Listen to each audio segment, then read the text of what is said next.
Bismillahirrahmanirrahim. Assalamualaikum warahmatullahi wabarakatuh. Innal hamdalillah nahmaduhu wa nasta'inuhu wa nastaghfiruh wa na'udzu billahi min syururi anfusina wa min sayyiati a'malina. May yahdihillahu fala mudhillalah wa may yudlil fala hadiyalah. Asyhadu an la ilaha illallah wahdahu la syarikalah wa asyhadu anna Muhammadan abduhu wa rasuluh sallallahu alaihi wa ala alihi wa ashabihi wa man tabi'ahum bi ihsan ila yaumiddin amma ba'd. Alhamdulillah, pada malam hari ini kita melanjutkan lagi kajian kitab Bulughul Maram min Adillatil Ahkam karya Imam Al-Hafidh Ibnu Hajar Al-Asqalani Asy-Syafi'i rahimahullah.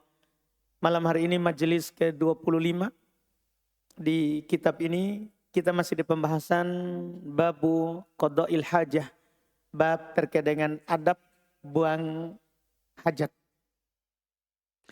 Kita masih melanjutkan hadits yang belum sebutkan di malam hari ini, hadits ke-13 di bab ini dan nomor 98 dalam kitab Bulughul Maram.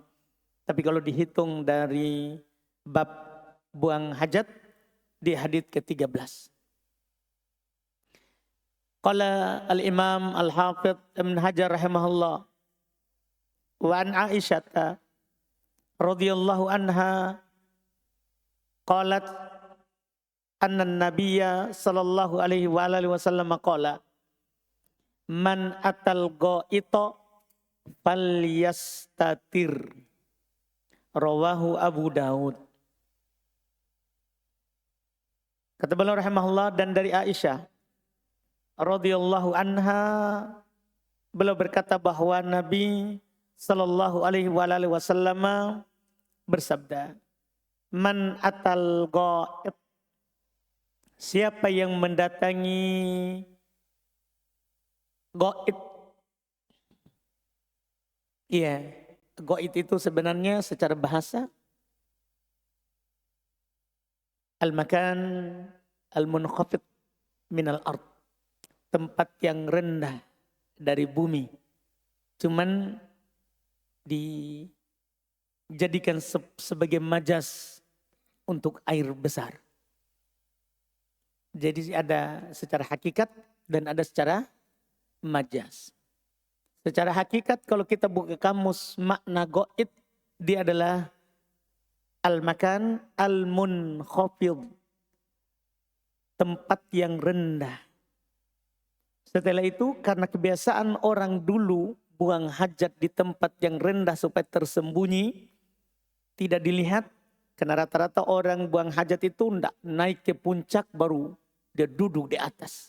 Tidak, tapi dia akan cari tempat yang tersembunyi.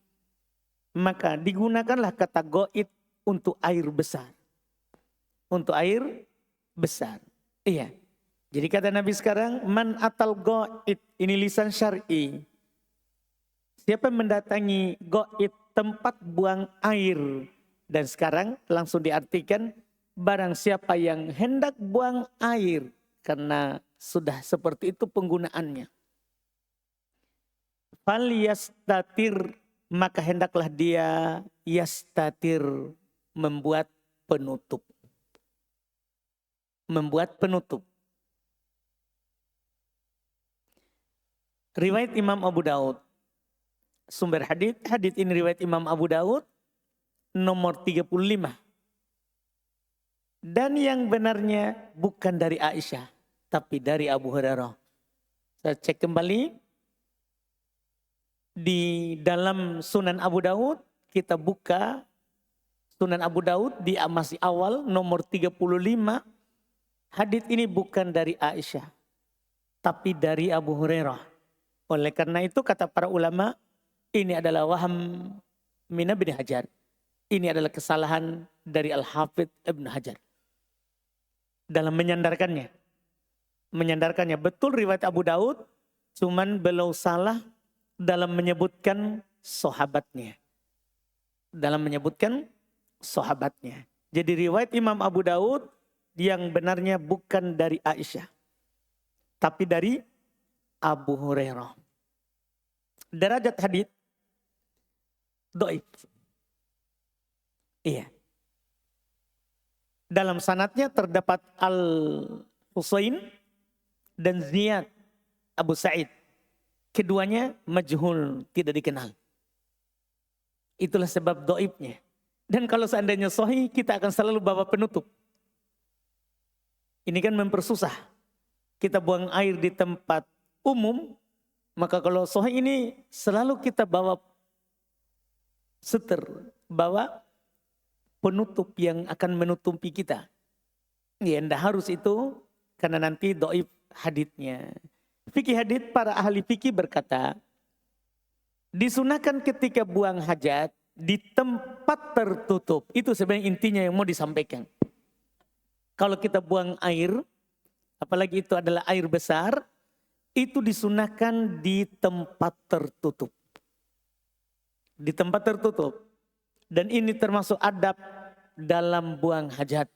Agar aurat tidak terlihat oleh manusia. Kita tidak berdalil dengan hadits ini. Kita berdalil dengan hadits-hadits yang sudah lewat. Bahwa Nabi SAW kalau buang air, ab'ad, belum menjauh. Belum apa? Menjauh. Bahkan dalam sebagian hadits seperti hadits Mughirah juga, bahwa Nabi SAW buang hajat, tawaro anni, menjauh dariku. Menjauh dariku. Jadi ini, kata menjauh ini supaya aurat itu tidak terlihat. Tidak terlihat. Jadi kita tidak berdalil dengan hadits yang ada di hadapan kita ini. Karena dhaif. Cuman kita berdalil dengan hadits-hadits yang lebih sahih. Yang sudah lewat bersama kita sebagiannya. Bahwa Nabi kalau buang hajat belum menjauh. Nabi kalau buang hajat belum berlindung dari pandangan pelayan beliau yang melayani beliau untuk membawakan air atau membawakan batu. Atau membawakan batu. Ini fikih yang mau disampaikan di hadits ke-98. 99. Wa anha qalat anna Nabiy sallallahu alaihi wasallam kana idza kharaja minal ghaid qala ghufranak akhrajahul khamsah wa sahahu Abu Hatim wal Hakim. Kata beliau dan darinya, yaitu dari Aisyah radhiyallahu anha, bahwa Rasulullah sallallahu alaihi wasallam jika telah keluar dari buang air besar, karena goib air besar, beliau berdoa, Ghufranak, aku memohon ampunanmu. Ghufranak, aku memohon ampunanmu. Diriwayatkan oleh Imam 5. Sebentar akan disebutkan Imam 5 itu siapa. Hadits sahih katanya menurut Abu Hatim dan Al-Hakim. Ini sekali lagi kebiasaan para ulama hadits.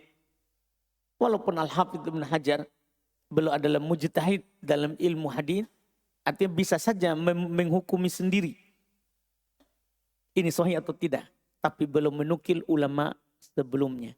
Disahihkan oleh Abu Hatim dan Al-Hakim. Inilah adab. Iya, dalam menukil hadits. Kita jangan bilang menurut saya sahih. Dipahamkan? Tapi nukil orang sebelumnya. Seperti kita sekarang ini, kita selalu menukil disahihkan oleh Syekh Al-Albani. Iya, itu adab dalam menukil hadits, karena mereka lebih duluan meneliti dan lebih utama serta lebih banyak hafalan haditsnya.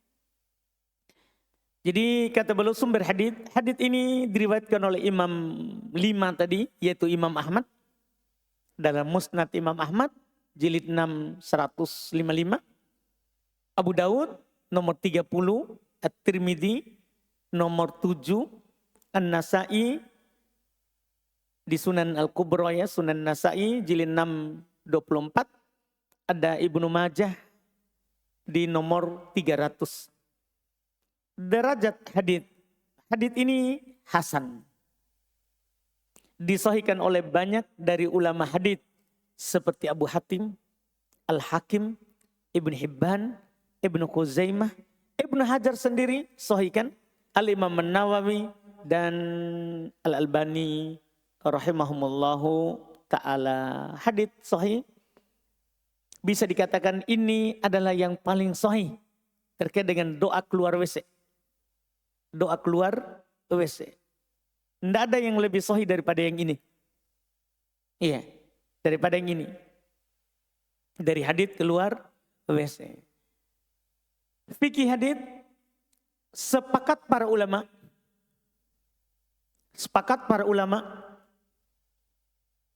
akan disunahkannya membaca doa yang datang dari Nabi Sallallahu Alaihi Wasallam ketika keluar dari buang hajat. Seperti doa yang disebutkan oleh penulis, dan ini yang paling sahihnya dari doa, ya, dari doa keluar dari tempat buang hajat. Ini yang paling sahihnya. Sengaja saya bilang ini yang paling sahih karena di sana ada hadits riwayat Ibnu Majah. Ada hadits doa kedua, doa keluar WC.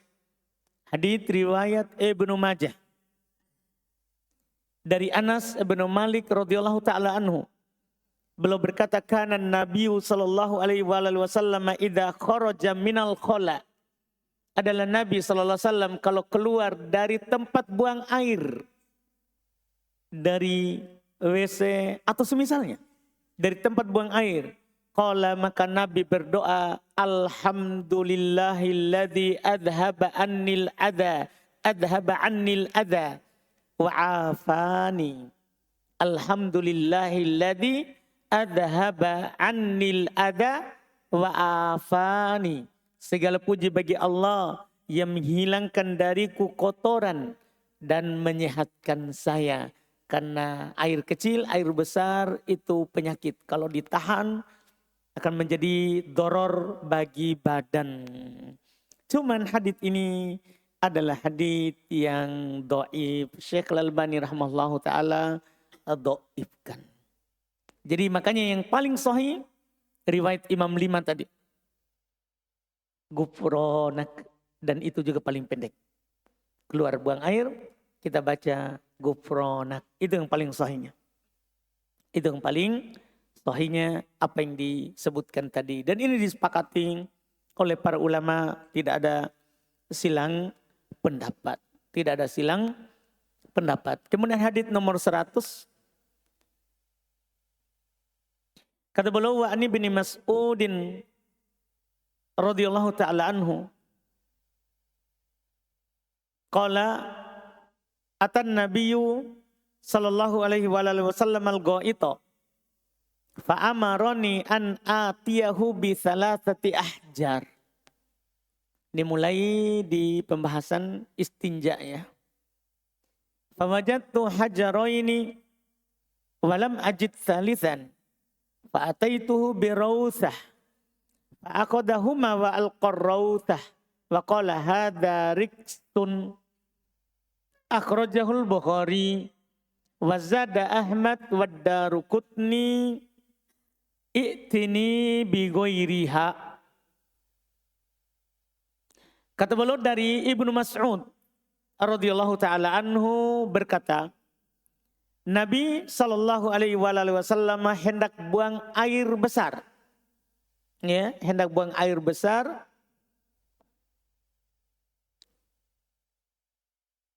Lalu beliau menyuruhku untuk mengambilkan 3 biji batu. Karena ketika kita buang air dan ingin beristinja dengan batu, maka ada 2 perintah. Pertama, ganjil. Kedua, tidak boleh kurang dari 3 batu. Kalau pakai batu ya. Kalau pakai batu. Iya. Karena dalam hadits hadits Salman Al-Farisi telah disebutkan oleh Nabi, beliau berkata, nahana an nastanjiya bi aqall min salasati ahjar. Kami dilarang untuk beristinja kurang dari 3 batu. Jadi paling sedikit 3. Kemudian harus witir, ganjil. Man istajmara falyutir. Siapa yang beristijmar dengan batu, beristinja dengan batu, maka hendaklah diganjilkan. Jadi 3, 5, 7, 9 sampai yang kita rasa itu sudah cukup.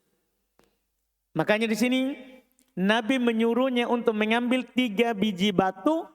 Kemudian kata Abdullah bin Mas'ud, fawajadtu hajarain. Saya ternyata hanya mendapatkan 2 batu. Lam ajid thalitha, tidak mendapatkan yang ketiga. Maka supaya jadi 3, fa'ataituhu birautha. Saya pun membawakan rautha, kotoran hewan.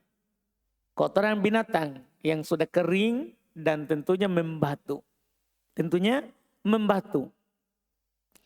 Maka kata Abdullah bin Mas'ud, fa'akhadahuma, maka Nabi mengambil 2 batu, wa alqarrausah, dan membuang kotoran hewan. Wa qala, dan beliau berkata, hadariksun, ini adalah riks, menjijikan. Ada juga makna riks, najis. Iya, najis walaupun juga tidak najis, maka itu adalah menjijikan. Itu adalah menjijikan. Kata beliau diriwayatkan oleh Imam Al-Bukhari, Ahmad dan Daruqutni menambahkan, i'tini bigoiriha. Ambilkan saya yang lain. Dia buang kotorannya dan beliau katakan ambilkan yang lain.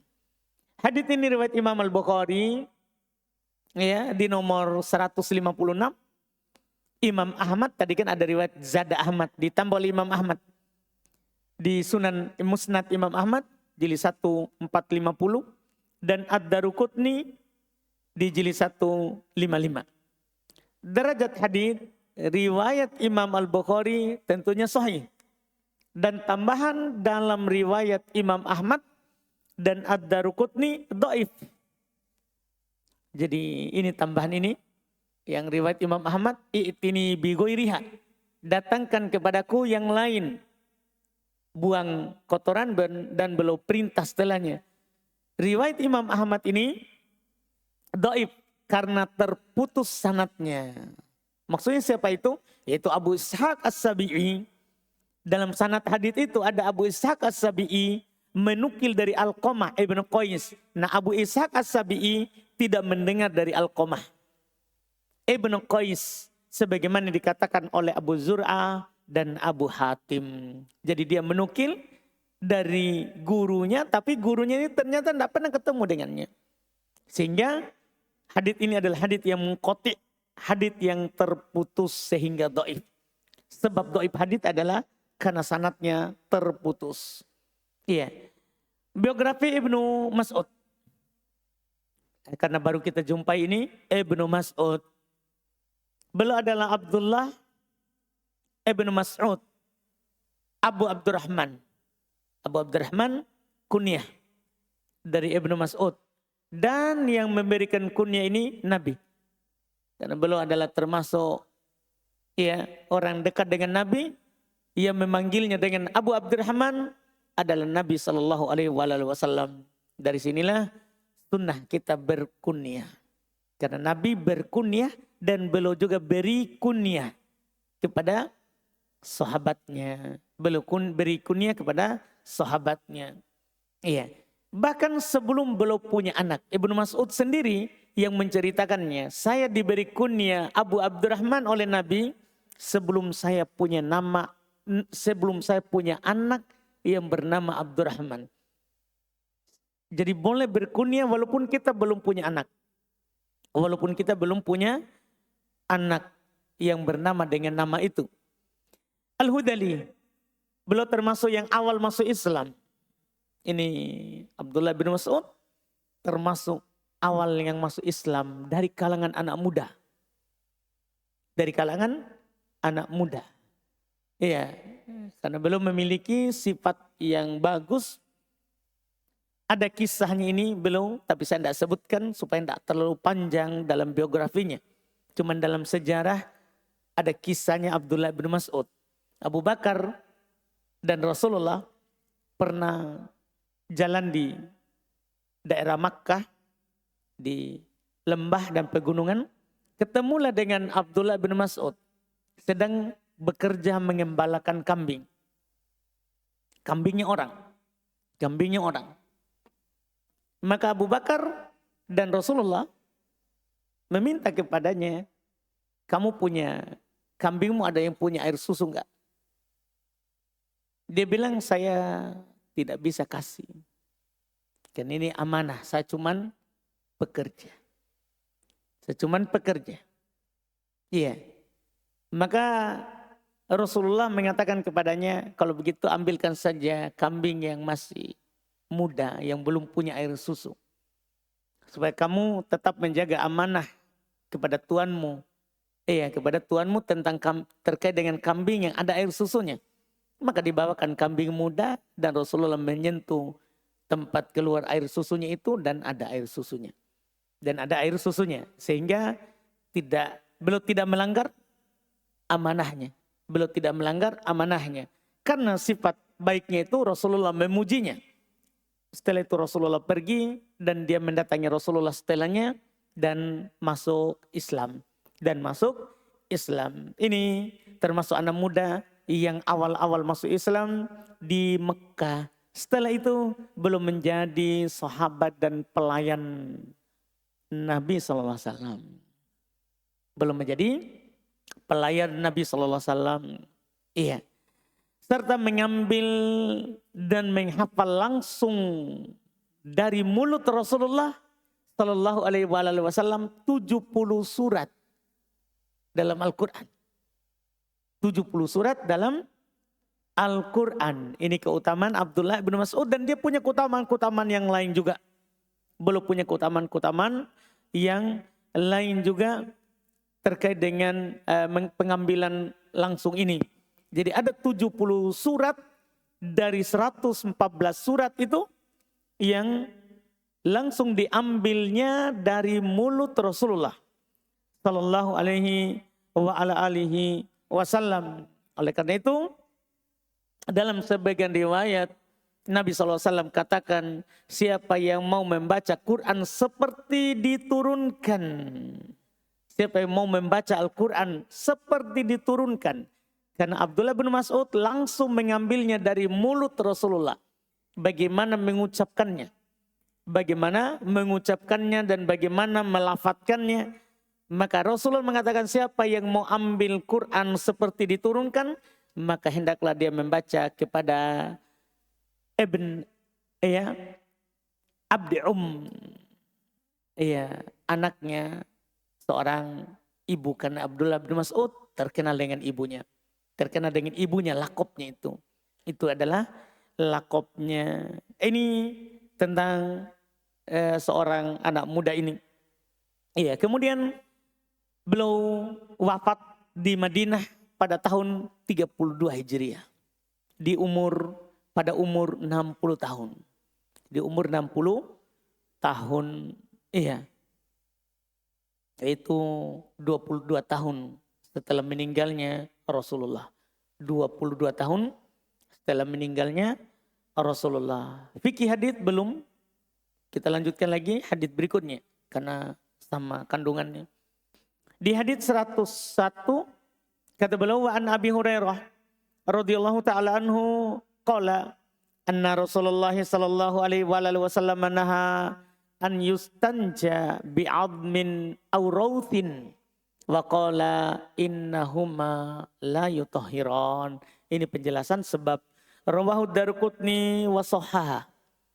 Dari Abu Hurairah radhiyallahu taala anhu beliau berkata bahwa Rasulullah sallallahu alaihi wasallam melarang untuk beristinja dengan tulang atau kotoran binatang. Ada tambahan kata tulang. Tadi di hadits lafaz pertama tadi kotoran binatang. Kalau ini ada tambahan tulang dan atau kotoran binatang. Dan beliau bersabda, innahuma la yutahhiran. Keduanya tidak dapat mensucikan. keduanya tidak dapat mensucikan. Sumber hadits. Hadits ini riwayat Imam Ad-Daruqutni di kitab beliau jilid 1 nomor 56. Derajat hadits dhaif. Dhaif. Dalam sanadnya terdapat Salamah bin Roja At-Taimi dan Al-Hasan Ibnul Furat dan Ya'qub Ibn Humaid bin Humaid bin Kasib semuanya diperselisihkan akan kekuatan riwayatnya. Oleh karena itu sebagian ulama mengatakan la yatma'in nafsi ala thubuti. Diriku tidak tenang untuk mengatakan ini sahih. Karena 3 orang ini diperselisihkan. Apakah dia rawi yang diterima haditsnya atau tidak. Oleh karena itu tidak tenang kita untuk menerimanya.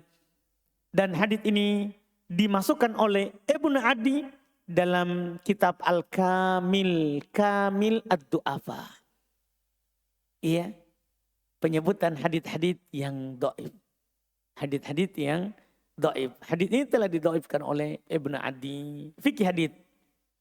Dari hadits tadi 100 dari hadits 100 dan 101. 101 ya.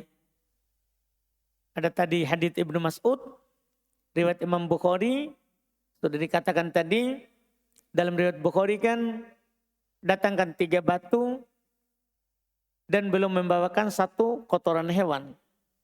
Dan Nabi tidak mengambilnya. Kotoran hewan. Imam Ahmad dan Daruqutni, Nabi menyuruh datangkan lagi penggantinya. Sementara di hadits ini 101 ada tambahan tulang. Ya, atau raut. Tapi ini dhaif. Dhaif. Fikih hadits. Tidak bolehnya beristinja dengan tulang dan kotoran hewan. Ini yang mau ditekankan. Adapun kotoran hewan sudah jelas. Tadi Nabi bilang itu riks. Itu menjijikan. Iya. Itu alasan pertama. Iya. Dan juga para ulama memiliki alasan lain.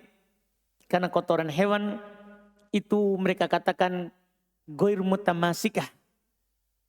Kotoran hewan kalau kita pakai untuk beristinja, kita gosok di tempat keluarnya kotoran kita, dia tidak bisa memegang. Dia nanti akan, apa itu namanya? Akan pecah, apa itu? Akan terhambur, kan dia ibarat dari rumput yang tersusun. Rumput yang tersusun. Jadi kalau kita pakai gosok, dia ikut menempel di pantat. Mohon maaf. Coba Maki kalau Anda percaya. Iya. Itu kata mereka, itu sebabnya. Sehingga dia tidak mensucikan. Dia tidak mensucikan. Dan alasan ketiga, kita tidak pakai dibilang riksun. Itu kan kalau kotoran hewan yang dimakan dagingnya kan tidak najis. Kotoran hewan yang dimakan dagingnya kan tidak najis. Tidak najis. Cuman ini alasan yang paling tepat juga. Alasan ketiga. Itu adalah makanan untuk hewan ternaknya jin. Ini kalau kita kotoran hewan kita pakai lagi untuk istinja. Kita kotori makanan saudara kita dari bangsa jin. Kita kotori makanan saudara kita dari bangsa jin. Karena sudah datang dalam hadits Ibnu Mas'ud, wa kullu ba'aratin alapun lidawabikum. Nabi katakan kepada bangsa jin, kan ada jin yang datang kepada Nabi masuk Islam, dia menanyakan apa yang halal bagi mereka dari makanan. Di antara yang Nabi ajarkan adalah tulang yang dimakan oleh Muslim, dia baca bismillah, itu jadi makanan jin, saudara kita dari jin. Iya. Kalau kita makan ayam, bismillah. Kita buang tulangnya, itu makanan saudara kita dari jin. Nah, kalau kotoran hewan kita, dia buang kotoran, Kata Nabi, dan setiap ba'arah, setiap kotoran hewan itu adalah alaf, rumput untuk kendaraan hewan, untuk hewan kalian juga. Jadi kotoran hewannya muslim, makanan untuk hewannya jin. Tulang yang dimakan oleh muslim, yang dia tidak makan tulangnya, itu makanan untuk jin. Iya, oleh karena itu kalau sudah tidak bisa ditelan, buang saja. Jangan dikit. Jangan sampai kita mau balas dendam, biar deh supaya kurus jin. Nggak, jin muslim. Kalau kita makan bismillah, maka tulangnya untuk muslim. Kalau kita tidak baca bismillah, ya untuk jin kafir. Kalau kita makan tanpa bismillah, tulangnya dibuang, itu untuk jin kafir. Untuk jin kafir. Dan ini alasan, inilah yang paling bagus. Kenapa kita tidak beristinja dengan kotoran hewan? Itu makanan dari hewan bangsa jin. Ini alasan yang paling kuatnya. Kenapa kita tidak boleh beristinja dengan kotoran? Kalau tulang, gimana kalau tulang? Saya sudah isyaratkan tadi. Iya. Alasan para ulama yang pertama itu makanan jin juga. Jadi haditsnya itu hadits Abdullah bin Mas'ud. Hadits Abdullah bin Mas'ud di dalam Sahih Muslim. Di dalam Sahih Muslim. Nabi bercerita, atani da'iyal jin. Datang kepadaku da'i dari kalangan jin. Jadi kalangan jin juga punya da'i. Dari kalangan jin juga ada yang belajar. Belajar di bangsa jin, juga belajar di manusia. Jadi majelis kita ini, wallahualam berapa jin yang hadir. Maka suatu saat nanti kalau antum dakwah di kampung, diundang di masjid, ceramah saja. Biar tidak ada orang. Ada jin-jin di kampung itu datang. Iya, harapkan. Seperti itu. Oleh karena itu semukbil, walaupun tidak ada orang hadir kalau pergi muhadharah, tetap belum muhadharah. Walaupun tidak ada orang datang. Ada saja jin datang mendengarkan Quran. Ada saja jin datang mendengarkan Quran. Ali ini Nabi. Datang kepadaku da'i, seorang da'i dari bangsa jin. Fadhahabtu ma'ah. Datang memanggil penceramah ini. Masya Allah. Saya pun pergi bersamanya. Ini sunnahnya kita kalau tidak bisa ceramah, panggil penceramah. Jin saja panggil penceramah. Paham kan? Tidak boleh kita bilang, biar meneh tidak ada rotan, akar pun jadi. Tidak, usaha dulu. Iya, panggil dulu ahlinya yang mau berceramah. Ini jin datang mengajak Rasulullah SAW. Maka Nabi katanya, saya pun pergi bersamanya. Farqara'tu alaihimul Qur'an. Saya pun membacakan kepada mereka Al-Quran. Fantalaqa bina, qala fantalaqa bina fa'arona atharoha.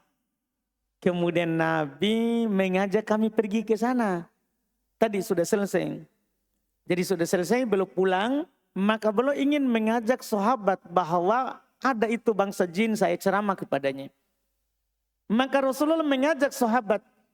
Maka Nabi memperlihatkan kepada mereka atharnya. Bekas majelisnya. Wa athar niranihim. Dan bekas api mereka.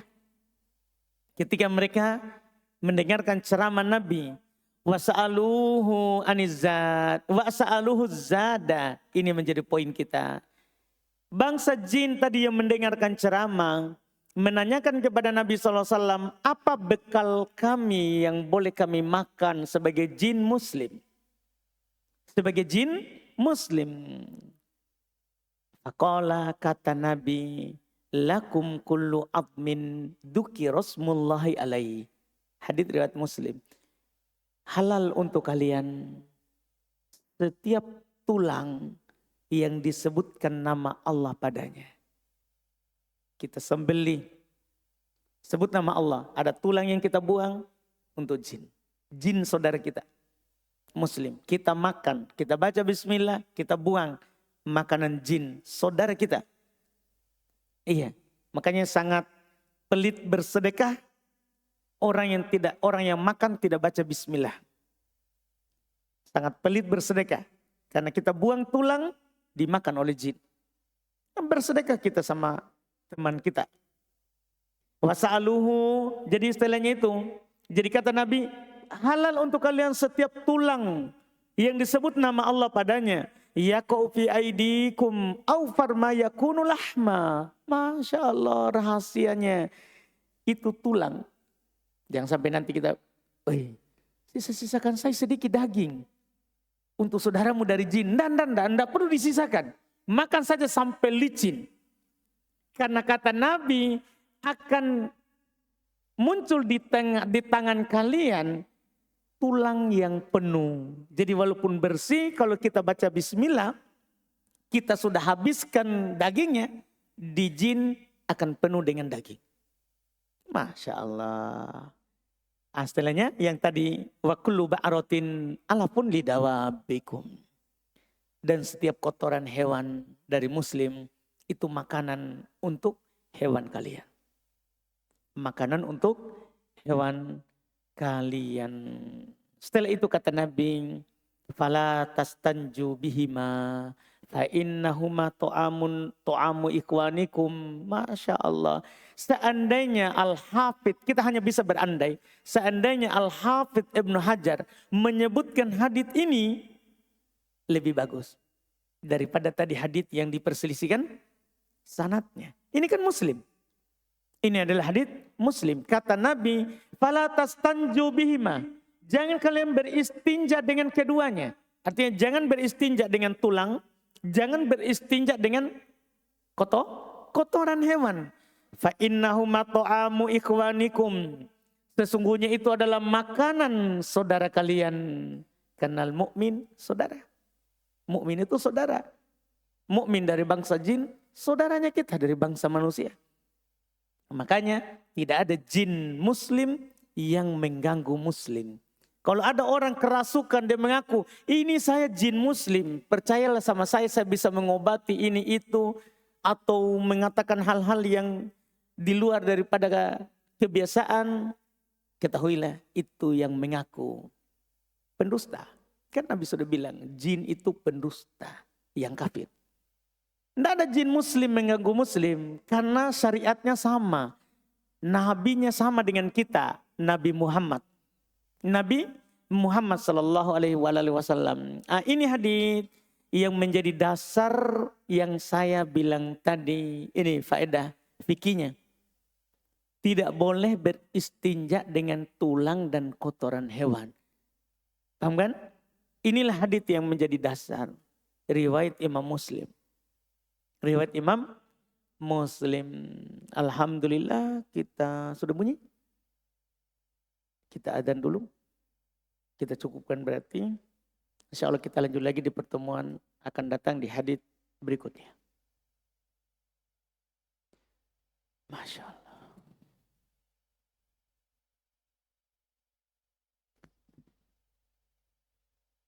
Allahu Akbar, Allahu Akbar.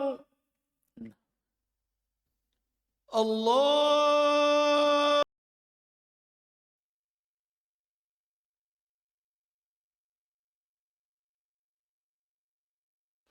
Bismillah, kita lihat sini pertanyaan. Alhamdulillah. Saya kira hari ini tidak ada. Sudah habis kemarin dah, selesai.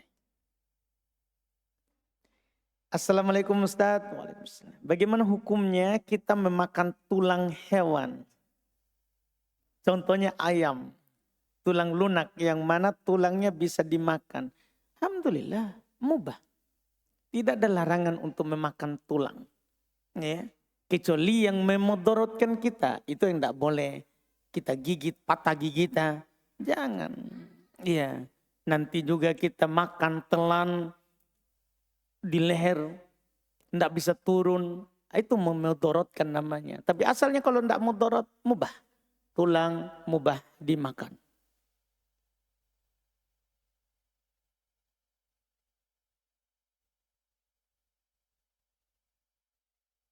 Apakah berpengaruh pada saya ketika saya masih memakan dari harta riba.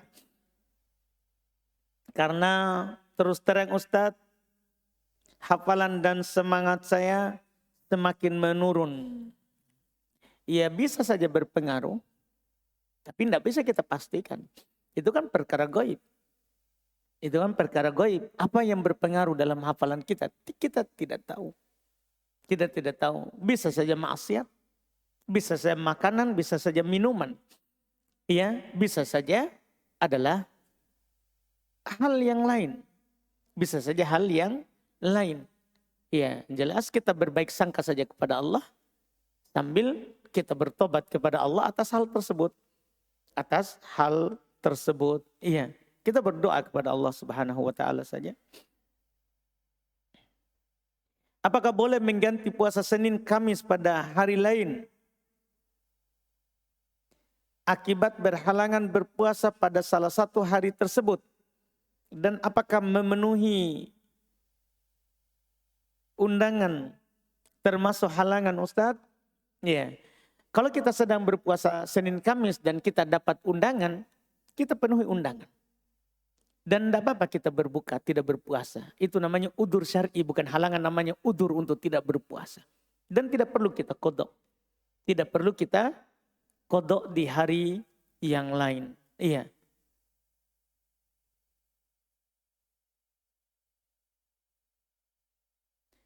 Ini ada pertanyaan, apakah memakai knalpot brong pada motor, apakah termasuk melanggar pemerintah?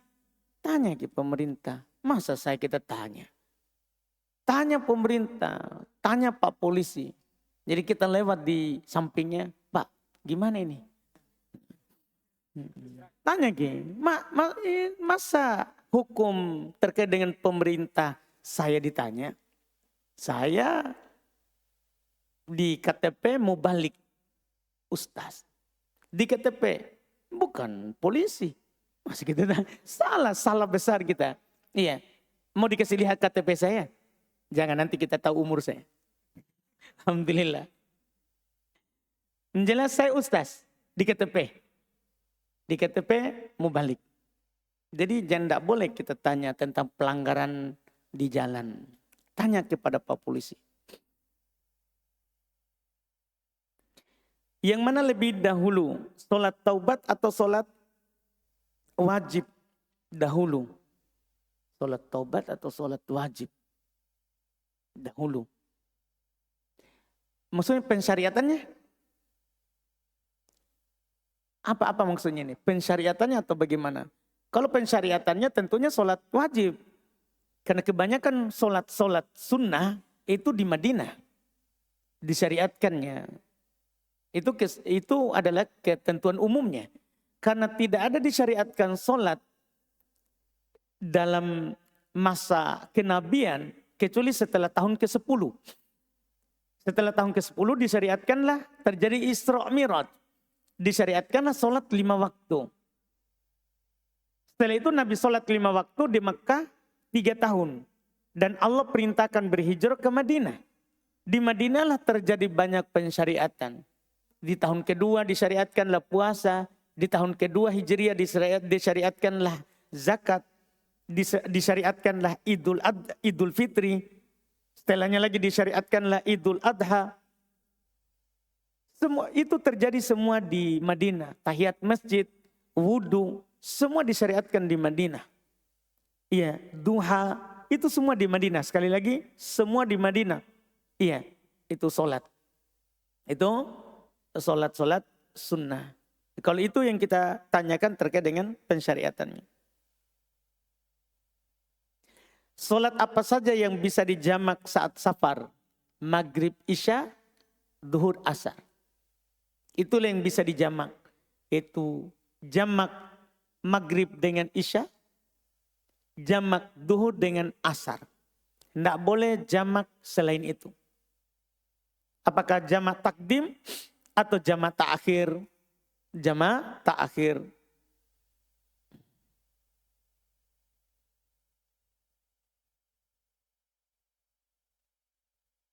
Ini Ustadz, halalkah atau bagaimana hukum penghasilan saya? Jika saya jualan di pinggir jalan Saya pedagang kaki lima dan berjualan di pinggir jalan. Tapi saya khawatir dan merasa terganggu dan takut dengan penghasilan saya. Karena jualan di pinggir jalan. Takut tidak berkah, tidak halal. Saya jualan kue dan makanan. Mohon nasihatnya Ustaz. Pertama, itu di jalan itu punya siapa? Iya, itu punya siapa? Kalau punyanya orang, kalau kita izin ke orang itu halal. Kita jualan di situ. Iya, tapi kalau itu jalan adalah punya pemerintah, maka kita izin kepada pemerintah. Kapan pemerintah izinkan, halal. Kalau tidak ada yang punya, dan itu tidak mungkin sekarang kan, karena tanah, bumi, air itu punya pemerintah. Kalau tidak ada yang miliki, iya tidak ada yang miliki. Kita izin kepada Pak RT, kita izin kepada Pak Lurah, Pak Camat. Itu kalau terkait dengan pemerintah, supaya kita tidak ragu. Supaya kita tidak ragu dalam hal tersebut. Apakah sahih sholat sunnah setelah akad berjemaah bersama pasangan Ustadz? Tidak sahih dari Nabi SAW, cuman dinukil dari salaf. Tidak sahih dari Nabi, cuman dinukil dari salaf. Iya, yang sahihnya itu setelah akad kita pergi mendoakan. Yang baru kita akad dengannya. Kita masuk untuk mendoakannya. Untuk mendoakannya. Adapun sholat tidak sahih dari Nabi, wallahualam.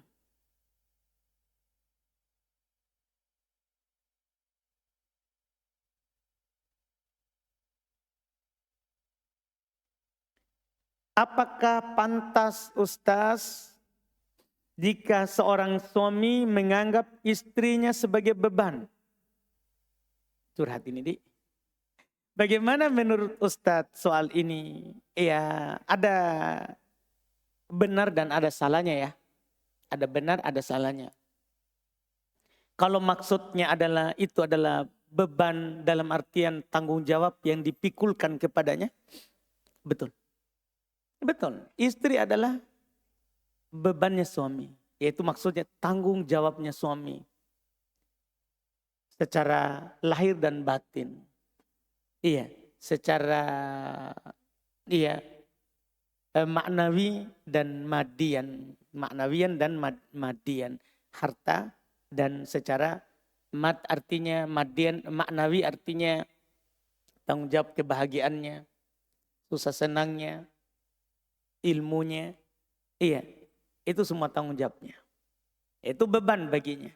Karena Nabi SAW katakan, man istar'ahu ru'iyatan walam yuhithu binasihatin lam yajid ru'iyatal jannah atau lam yadkhulil jannah. Siapa yang dibebankan kepadanya sebuah kepemimpinan, ini suami. Berarti kan dia dibebankan sebuah kepemimpinan. Berarti istri bebannya. Istri adalah bebannya. Dan dia tidak barengi dengan nasihat, maka dia tidak masuk surga. Dia tidak masuk surga. Berarti beban. Kalau dalam artian ini. Nih, kalau dalam artian dia menganggap itu adalah beban yang merepotkannya. Yang merepotkannya. Membuatnya susah. Iya. Maka tentunya itu salah. Kalau kita menganggap istri itu merepotkan, maka yang seperti itu tidak boleh menikah. Ini belum sunnah menikah. Belum sunnah menikah. Karena dia tidak siap untuk menanggung tanggung jawab sebagai pemimpin. Untuk menanggung tanggung jawab sebagai pemimpin. Iya, karena hukum menikah itu tidak selamanya sunnah. Bisa haram bahkan. Bisa makruh. Bisa wajib. Bisa sunnah. Bisa mubah. Dan ini hukum asalnya. Hukum asal pernikahan mubah. Hukum asal pernikahan mubah. Setelah itu bisa sunnah menikah. Bisa wajib menikah. Bisa haram menikah. Bisa makruh menikah. Kalau orang tidak mau bertanggung jawab atas apa yang dia nikahi, maka itu dia berdosa. Kalau dalam makna itu dianggap beban dalam artian dia tidak mau mengurusnya. Iya, mau istrinya itu mandiri. Kalau mau makan, ya kerja. Iya. Kalau mau pakaian, ya beli sendiri.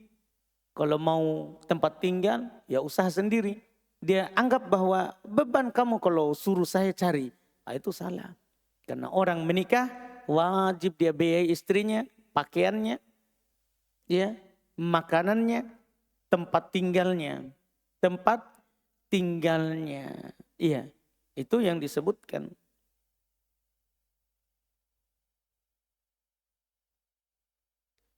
Apa hukum beristinja hanya dengan air yang disemprotkan ke tempat keluar kotoran tanpa menyucinya dengan tangan? Tidak masalah, yang penting tentunya hilang ya kotoran itu. Hilang kotoran di tempatnya. Karena yang nanti akan datang insya Allah di pertemuan akan datang, yang wajib adalah bersihnya tempat keluarnya. Nanti akan datang pekan depan. Iya. Yang wajib adalah bersihnya tempat keluar.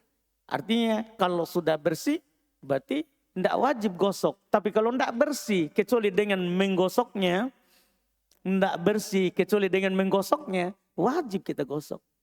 Wajib kita gosok. Wallahu alam.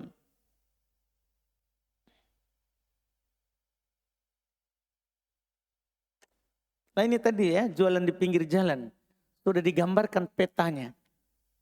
Masya Allah. Saya hendak berjualan tapi di tempat dekat lorong perumahan saya.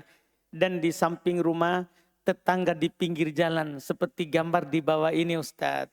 Lorong perumahan, jalan raya, rumah tetangga, tempat jualan saya. Masya Allah. Tanya ke tetangga tak? Jangan tanya saya. Tanya ini rumahnya tetangga. Pak, boleh saya jual situ? Tanya ke. Ada hak tetangga. Kan tidak boleh kita tancapkan tiang di tembok tak? Yang berbatasan dengan tembok tetangga. Kecuali setelah kita tanya tetangga tak? Apalagi jualan. Nanti masuk baunya di tetangga. Dia tidak suka. Bahaya. Kita mengganggu tetangga. Kita mengganggu tetangga. Dan mengganggu tetangga itu haram. Haram. Iya. Kata Nabi, la yadkhulul jannah. La yadkhulul jannah. La yadkhulul jannah. 3 kali. Tidak akan masuk surga. Tidak akan masuk surga. Tidak akan masuk surga. Dikatakan kepada beliau, man ya Rasulullah. Siapa itu? Sampai 3 kali diulang. Kata Nabi, man la ya'man jaruhu bawa'iqah. Siapa saja yang tidak aman tetangganya dari gangguannya. Ya kalau jualan di situ mengganggu tetangga, bahaya kita, bahaya. Tidak masuk surga. Maka tanya dulu tetangganya. Iya. Jangan sampai itu mengganggu tetangga. Mengganggu tetangga. Tanya dulu. Wallahu alam. Makanya di aturan pemerintah paling bagus itu ya. Kalau kita membangun, izin tetangga. Samping, kiri, kanan. Memang itu sesuai syariat. Itu aturan pemerintah itu sudah. Masya Allah. Untuk menghindari tadi. Nanti kita bangun, gali. Tembok tetangga kita retak. Itu kan bahaya. Itu namanya mengganggu tetangga. Tapi kalau dia sudah izinkan. Alhamdulillah kita tidak berdosa. Itulah maslahat yang kita harus ikuti dari pemerintah kita. Wallahualam.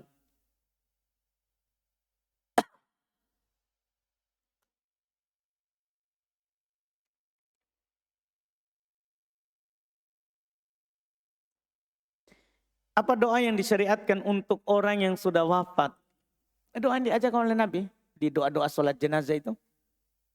Ya, Allahumma gfir lahu warhamhu wa'afihi wa'fu anhu wa wasi' madkhalahu wa akrim nuzulahu wa abdilhu daron khairan min darihi wa ahlan khairan min ahlihi wa zaujan khairan min zaujihi wa idhum min adabil qabr. Itu doa-doa yang diajar oleh Nabi. Itu doa-doa yang diajar oleh Nabi. Kalau orang tua Ya Allah. Sudah dimaklumi kan? Doa untuk orang tua. Apa itu? Rabbik firli wali walidayya. Kan sudah ada semua itu. Kalau untuk orang secara umum itu yang kita baca. Rasulullah ketika meninggal Abu Salamah, beliau tutup matanya dan beliau baca doa tadi. Allahumma gfirlahu warhamhu wa'afiyahu an. Dipahamkan? Nah, itu doa untuk orang yang telah meninggal walhalam. Bagaimana keadaan tangan seorang ketika sedang sujud sesuai dengan syariat? Dinukil dalam hadits Nabi SAW keadaan jari ya, telapak tangan ya. Kalau telapak tangan, Nabi SAW wajahnya di antara kedua telapak tangan. Wajah di antara kedua telapak tangan. Jadi wajah ini di antara kedua telapak tangan. Itu Nabi kalau sujud. Kemudian sikunya, kalau siku itu belum angkat. Belum angkat. Kalau tidak ada orang di samping maka belum membuat sayap. Jadi siku itu kita dilarang untuk melantai. Tidak boleh, dilarang. Tidak boleh kita siku ini melantai saat sujud. Tidak dibolehkan. Maka caranya adalah ini tangan di antara kedua wajah. Dan ini harus diperhatikan karena memang Nabi larang ya. Para ulama mengatakan haram siku itu melantai. Haram itu siku itu melantai karena menyerupai anjing ketika dia tidur. Anjing itu kalau tidur Pak, ini tangannya ini melantai. Kita dilarang menyerupai anjing saat sujud. Makanya Nabi melarang kita dan belum perintahkan untuk diangkat sikunya. Kalau ada tetangga, maka kita cuma angkat ke dada sikunya. Kalau tidak ada tetangga samping kiri kanan atau luas, maka kita disunahkan untuk membuat sayap. Membuat sayap, yaitu yang kanan ke kanan, yang kiri ke kiri. Yang kiri ke kiri, itu terkait dengan sikunya. Dalam merapatkan shaf, apakah hal ini wajib? Atau terdapat dalil atau ataupun pendapat yang menyelisihi tentang merapatkan shaf. Hukumnya maksudnya ya. Sepakat para ulama tidak ada silang pendapat bahwa merapatkan shaf disyariatkan. Tidak ada silang pendapat bahwa merapatkan shaf itu disyariatkan. Disyariatkan. Iya, Nabi SAW memerintahkan kita untuk merapatkan shaf. Memerintahkan untuk kita merapatkan shaf. Iya, bahkan Nabi katakan tarosu, rapatkan. Al-Ka'ab bil-Ka'ab, mata kaki dengan mata kaki. Iya, kemudian naik ke atas, lutut dengan lutut. Kemudian ke atas, pundak dengan pundak. Pundak dengan pundak. Iya, itu dirapatkan. Artinya kita berdiri itu selebar pundak kita. Itu sunahnya. Jangan kaki di bawah lebih sempit daripada pundak. Ini setengah mati nanti orang di samping untuk merapatkan. Nah, ini yang tidak diperhatikan oleh sebagian orang. Tidak peduli terhadap temannya sebelah. Dia bangkit, dia berdiri. Apalagi setelah bangkit dari rakaat pertama. Kakinya rapat dengan kakinya sendiri. Nah, kita selebar bahu. Selebar bahu. Itu kaki di bawah. Supaya nanti orang bisa rapatkan kaki dan juga pas dengan bahu. Kalau kita sempit, rapat bahu, kaki tidak rapat. Kaki tidak rapat. Iya. Ini yang disebut oleh Nabi SAW. Cuman para ulama berselisih pendapat tentang hukumnya saja. Mayoritas mengatakan sunnah. Artinya, kalau ada orang tidak merapatkan shaf, tidak berdosa. Sholatnya tetap sah, tapi dia tidak dapat pahala sunnah. Itu. Ini mayoritas ulama. Sebagian ulama mengatakan wajib. Artinya kalau kita berpegang dengan pendapat ini pendapat Ibn Hazm dan yang sependapat dengannya dari orang-orang Dhahiriyah, yang berpendapat wajib, artinya kalau kita tidak rapatkan, berdosa. Kalau kita tidak rapatkan, berdosa. Untuk keluar dari silang pendapat, rapatkan. Supaya kita tidak masuk di dua pendapat tadi karena sepakat disyariatkan. Makanya kata Nabi, la tad'u furujatin lisyaiton. Jangan kalian meninggalkan celah untuk setan. Kan setan Pak kalau kita sholat, dia datang kepada kita untuk membisik-bisikan kita. Kalau kita letakkan celah, ini masalah. Sulit kita khusyuk karena ada di antaranya setan. Ada di antaranya apa?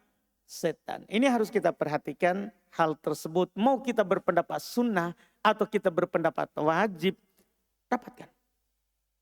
Supaya tidak meninggalkan celah untuk setan. Supaya tidak meninggalkan celah untuk setan. Wallahualam.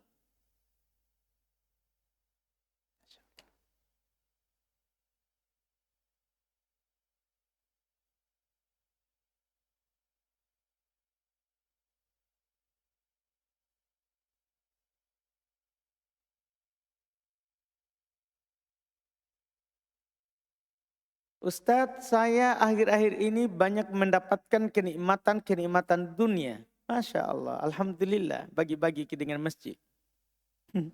Dan ketika saya mendapatkan kenikmatan tersebut, muncul perasaan dari diri saya. Bahwa jangan-jangan ini istidrat dari Allah. Jangan-jangan ini nikmat yang disegerakan. Bagaimana saya menyikapi perasaan saya ini Ustadz? Dan bagaimana saya menyikapi kenikmatan tersebut? Agar tidak lalai dan tidak melampaui batas. Dan tidak terfitnah. Yang akhirnya berpaling dari akhirat atau menuntut ilmu. Pertama, nikmat itu kan kalau kita dapat tentunya tidak boleh kita bersangka buruk. Jangan-jangan langsung istidrat. Tidak boleh. Istidrat itu kalau kita ahli maksiat. Kita bukan mukmin, kita kafir. Atau kita pelaku maksiat. Jarang tidak beribadah bahkan. Kemudian dikasih kemudahan. Itu dibilang istidraj. Kata Nabi SAW, "Idza ra'aitallaha yu'til abda ma yuhibbuhu wa huwa ala ma'asihi fa'lam annahu istidraj." Kalau kamu melihat Allah memberi kepada seorang hamba itu apa yang dia mau. Yang dia mau semua dimudahkan. Yang dia ingin semua dikasih. Padahal dia di atas maksiat. Dia bukan orang baik. Iya, dia di atas maksiat. Dia orang kafir kah? Atau orang munafik kah? Atau orang fajir, dolim. Iya. Tapi diberikan apa yang dia mau. Maka kata Nabi, ketahuilah itulah yang disebut dengan istidraj. Itulah yang disebut dengan istidraj. Itu yang perlalaian. Itu namanya perlalaian dari Allah sampai nanti dia lupa Allah. Seperti dalam hadis. Hatta idza nasu ma dzukir, sampai mereka lupa apa yang diingatkan. Sudah lupa lagi, sudah lupa. Maka akhadna bakta, kami ambil dia tiba-tiba. Nah, itu yang ditakutkan. Adapun kita orang taat, kita orang baik, kita orang soleh, maka kata Nabi, ni'mal mal li rajul soleh.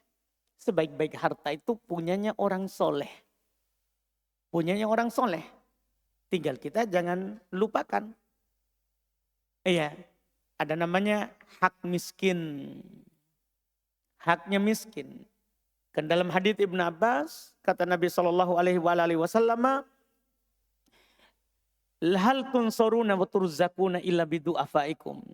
Kalian itu orang kaya, tidaklah dibantu, diberi rezeki kecuali karena ada orang miskin. Jadi pikirkan hak miskin. Hak miskin.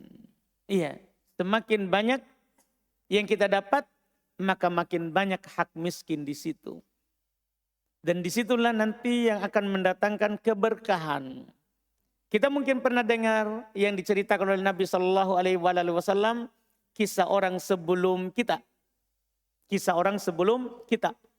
Yang ada seorang sedang berjalan di tanah lapang. Tiba-tiba dia melihat awan di atas. Yang mengatakan, iski hadiqata fulan. Sirami kebunnya si fulan. Di awan. Maka awan tadi mengarah ke kebunnya si fulan, turun airnya. Turun airnya. Maka orang ini penasaran suara siapa tadi itu dan kenapa bisa seperti itu. Dia cari, dia datang, ternyata ada seorang lelaki yang sedang mengarahkan air yang turun tadi itu ke sawahnya. Ke sawahnya. Maka dia bertanya, ya fulan, siapa namamu? Disebutkan namaku ini. Maka dia bertanya, kenapa kamu tanya namaku? Maka orang tadi bilang, tadi saya mendengar ada suara dari langit menyebutkan namamu, ini air hujannya ini. Apa yang kamu lakukan terhadapnya? Apa yang kamu lakukan terhadapnya? Kenapa sampai dari langit disebut namamu? Maka orang itu berkata, adapun kalau kamu bertanya ya saya kasih tahu. Kan ini bukan masalah ria. Tapi kalau kamu bertanya, saya kasih tahu. Saya selalu melihat hasil dari panen. Maka sepertiga untuk saya tanam kembali, itu dijadikan modal dari usahanya itu, sepertiganya. Dikembalikan untuk menambah modalnya, sepertiga untuk saya makan dengan keluargaku, sepertiga untuk saya bagi ke miskin. Itu kan sepertiga tambah sepertiga tambah sepertiga. Ini sudah 2/3, sisa sepertiga lagi. Sisa sepertiga berarti sepertiga adalah modal awal. Modal awal. Modal awal. Iya, karena 2/3 sisa sepertiga lagi, itu modal awalnya. Itu yang dia lakukan. Itu yang dia lakukan, maka usahanya diberkahi. Makanya saya bilang dari awal tadi, kalau kita punya nikmat, ya jangan lupa orang miskin, jangan lupa masjid, jangan lupa tempat-tempat yang mendekatkan kita kepada Allah Subhanahu wa taala, dan boleh kita pakai. Boleh kita pakai, tidak harus kita sedekahkan semuanya. Dalam hadits riwayat Imam At-Tirmidzi rahimahullah, sebagai penutup ya untuk pertanyaan ini, masih banyak pertanyaan ini, alhamdulillah. Tapi itu yang bisa dijawab ini.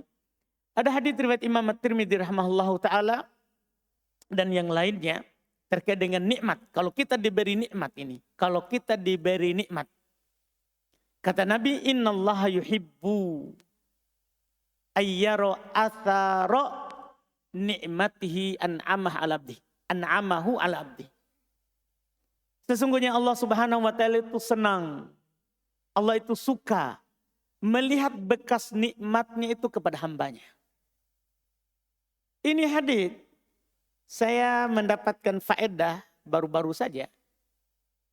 Al-Hafidz Ibnu Hajar, bukan di tempat ini, Pak, 2 pekan, 3 pekan yang lalu lah. Iya. Al-Hafidz Ibnu Hajar menyebutkan hadis ini di Kitabul Libas, kitab pakaian. Kitab tentang pakaian. Disebutkanlah hadis ini. Setelah belum menyebutkan hadis tidak bolehnya pakai sutra, tidak bolehnya pakai emas dan emas bagi laki-laki. Ya. Disebutkan hadis-hadis itu, kemudian tidak bolehnya pakai muasfar, pakaian yang di one tek namanya. One text ya. Dengan warna kuning. Ya, belum sebutkan hadits-hadits pakaian terlarang. Setelah itu belum menyebutkan hadits ini bahwa Allah senang kalau melihat bekas nikmatnya kepada hambanya. Artinya beliau ingin menyampaikan bahwa kalau kamu punya nikmat, gunakan. Kamu bisa pakai pakaian yang bagus, pakai. Jangan bisa beli pakaian yang bagus, kita pergi beli pakaian yang jelek. Pakaian tak sudah robek-robek mami. Tidak boleh. Kalau kita bisa beli motor, beli. Beli yang bagus bisa, beli. Yang penting jangan, tidak bisa beli pergi berutang. Itu masalah. Kita bisa beli mobil, beli. Jangan pakai motor kalau bisa pakai mobil. Kita bisa beli mobil yang mahal, beli. Jangan beli mobil yang murah. Karena Allah suka melihat bekas nikmatnya itu kepada kita. Allah suka melihat bekas nikmatnya itu kepada kita. Bukan karena sombong, tapi ini namanya mensyukuri nikmat. Karena harta kita itu adalah apa yang kita makan, apa yang kita minum, apa yang kita pakai. apa yang kita sedekahkan. Nabi katakan begitu. Kalau yang kita simpan di bank itu punyanya ahli waris. Punyanya anak, istri. Karena istri dapat warisan dari yang kita tinggalkan nanti. Anak punya dapat warisan dari yang kita tinggalkan nanti. Iya. Dan orang tua kalau yang masih hidup punya dapat warisan dari yang kita tinggalkan. Itu punyanya orang. Punya kita itu adalah apa yang kita pakai hari ini, apa yang kita makan hari ini, apa yang kita minum hari ini, dan apa yang kita sedekahkan hari ini. Dan Nabi katakan la tumhil, jangan diakhirkan. Kalau mau bisa lakukan. Jangan diakhirkan. Karena kita tidak tahu kapan ruh kita itu sampai ke hulkum, ke kerongkongan. Dan sampai di sana baru kita minta diakhirkan. Wallahu alam. Alhamdulillah kita cukupkan. Mudah-mudahan bermanfaat. Subhanakallahumma hamdik. Asyhadu an la ilaha illa anta astaghfiruka wa atubu ilaik. Assalamualaikum warahmatullahi wabarakatuh.